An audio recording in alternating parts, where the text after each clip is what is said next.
Can XRP one day become the largest cryptocurrency in the entire world? That's the topic we're going to be covering in this video because it is something that is highly speculated on by the XRP community, but no one has ever really painted a clear picture for how this might happen.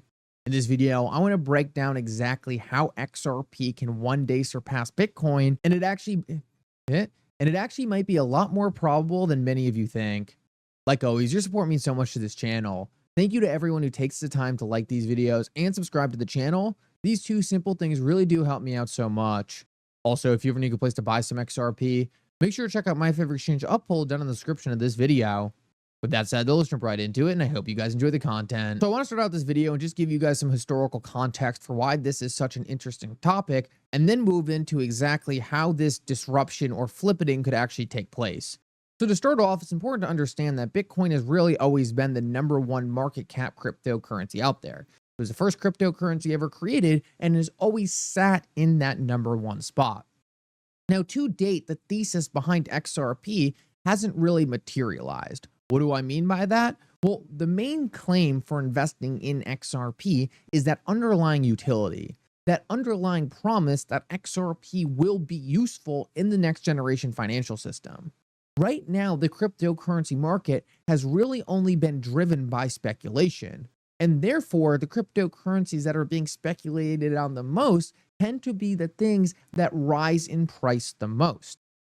Now, because of this, and because Bitcoin is the most mainstream cryptocurrency out there, Bitcoin has the most name brand notoriety, it tends to be the cryptocurrency that has the most speculation behind it, and therefore the most inflows into the underlying asset. But I think this is going to change in a really big way when we do have mass adoption of cryptocurrencies and real world utility. What we have seen throughout time in history is that the #1 asset at a given time for a certain sector doesn't typically remain that #1 in that ecosystem. If you take a look at some of the early internet stocks, they are completely unrecognizable to the big tech companies today. And the reason for that is because as technologies change, as innovation occurs in the market, the shift changes. People look to put their value in things that they believe are going to stand the test of time. And innovation, good tech, and proper market position are all absolutely critical in standing the test of time. Just because you're the first doesn't mean you're always going to be the biggest out there. We have seen this play out in almost every industry imaginable. And I believe the same exact thing is going to play out in the cryptocurrency industry. In these early days of speculation, there is no doubt Bitcoin is king. But we haven't seen utility play out like I talked about earlier. And because of that, it is very likely that the entire market shifts once we have utility. Like I said, this is the same exact thing we saw on the internet. Before the internet was actually used for anything, we had completely different companies leading the way than we see now, in which the internet is actually useful and driving real world utility. So I predict the same exact thing is going to happen for Bitcoin. Now, it's important to understand that we still need that base for XRP.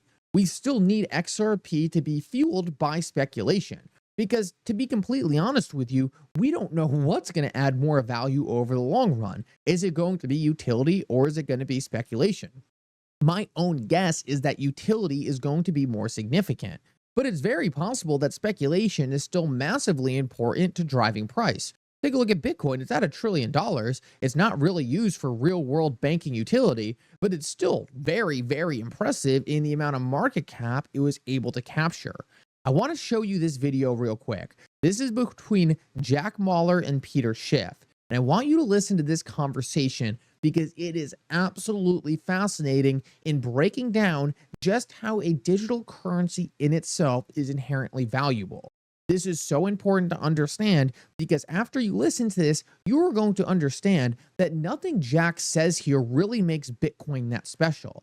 In fact, it's just an inherent trait of digital assets in general.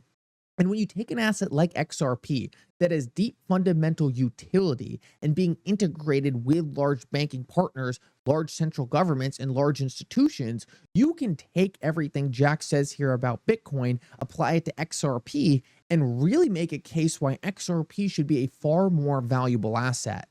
Listen up to this interview and then we're going to break it down. The real problem with gold is that unfortunately it has to centralize. The problem is that gold can't achieve transaction finality without the help of a government or a central party, meaning that when gold was operating in a local economy and you can exchange the physical coins with your direct counterpart for your butcher, your local tailor, your grocer, whoever you were exchanging with, gold was great. When the world needed to scale an economy and the velocity of money larger than your local economy, gold failed us. Gold failed us because gold is just a bare physical metal. It does not carry a monetary network. What's the gold network? The gold network are human beings. And when you're trying to transact in an economy of billions of people globally, you are reliant on central parties, banks, governments. And it was for that reason that gold failed. And it failed in a way that you can't operate a truly free market when the concentrated supply is with those that you have to trust.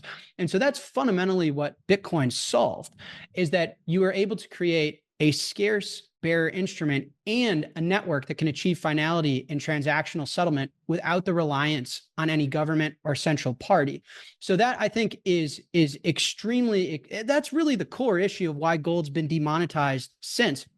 I think on the points of Bitcoin like needing more history and it's young, I mean, I think that sounds like a personal problem for you, Peter. Like that, I think you need more evidence. And that's you being slow to recognize reality, right? Like if you were to need the internet to prove that email is better than traditional mail, you would just be late to adopting better technology. That doesn't sound like, that's not a point or a criticism against the properties that Bitcoin has. That's your own personal bias of how much proof that you need to adopt something that might be superior. So that's on you. And the last thing I will say on Bitcoin's volatility, you know, for the listeners, I really think it's an important fundamental point. Risk is not the same thing as volatility.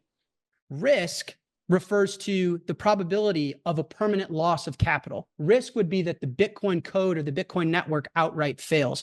You can make an argument that Bitcoin's actually the least risky asset ever because it's the only asset you can store in your head.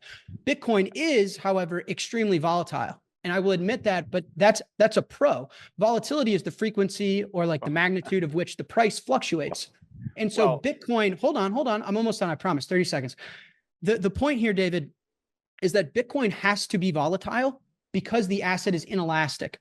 Because the asset cannot, with more demand in Bitcoin, you cannot make more supply. More demand has to fundamentally be a higher price. Whereas for all other commodities and all other assets with more supply, you can make more demand, which makes them less volatile, but also makes them, I mean, I just went over the returns in the data, which also makes the returns not nearly what we're seeing in Bitcoin. So Bitcoin volatility is baked into the system because it's a fixed asset. So as it becomes adopted as a money globally, volatility is implied, but volatility is also the only reason that Bitcoin's averaging 100% year over year growth over the last decade and gold's at 2%. So, and volatility is not risk.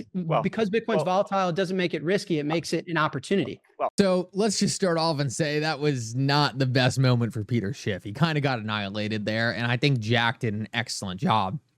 You rarely see me agree with a Bitcoin maxi, but I mean, that was phenomenal. But the thing we need to understand about what Jack just said is nothing he said was necessarily inherently true to just Bitcoin. It's really true to most digital currencies. And Bitcoin's problem is Jack applied a lot of those points to as if Bitcoin was going to be used as this transactional vehicle. When the truth is, it is really just not being positioned in that way.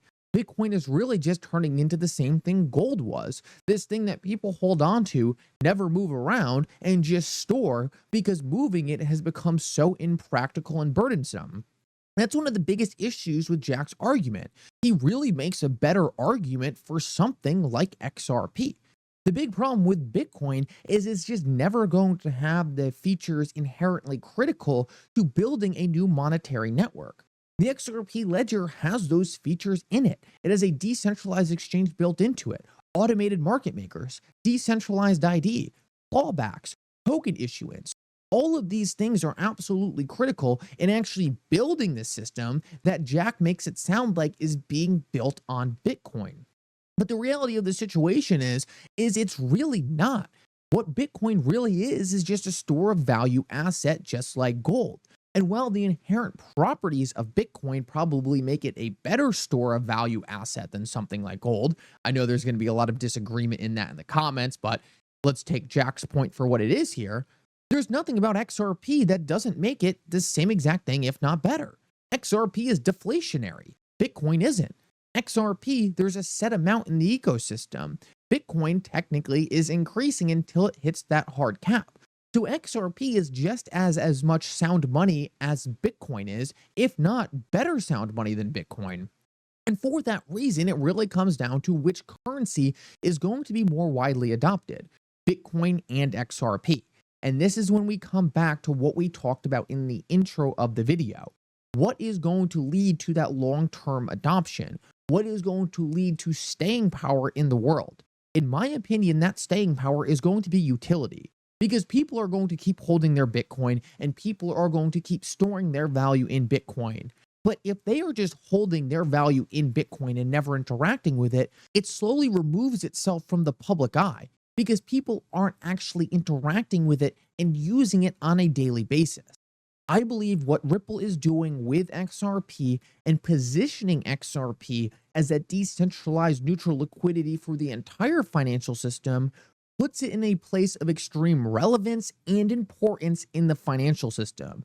And I believe its relevance and importance is going to be with the players with the most amount of money, the most amount of assets, and the most amount of liquidity. Because of this, I think XRP can actually surpass Bitcoin if it can get this real world utility we have all been waiting for. This position next to tier 1 assets as that neutral liquidity asset.